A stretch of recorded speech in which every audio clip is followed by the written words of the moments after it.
Хмельницькі комунальники змінили технологію ремонту доріг. Раніше, аби склеїти шви під час латання ям, використовували бітум. Його нагрівали до кипіння в залізних бочках. Бітумоварки розпалювали вручну. За словами виконуючого обов'язки директора комунального підприємства з будівництва, ремонту та експлуатації доріг Миколи Ваврищука, старі методи завдавали незручності і дорожникам, і городянам.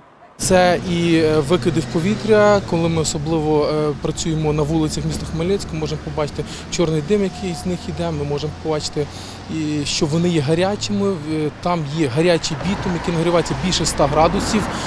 Відповідно, працівники набирали його, працівники переносили на дорогу той бітум, і це насправді було частково і незручно, і небезпечно.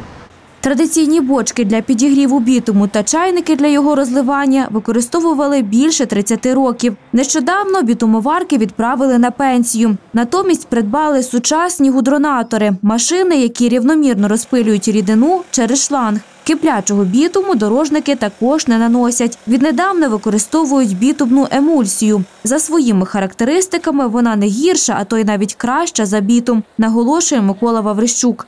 Вона є на водній основі, відповідно, вона менше боїться води самої і вологості. Вона досить швидко висихає, і після висихання, яке триває буквально до 10 хвилин, вже можна наносити фактично новий асфальт.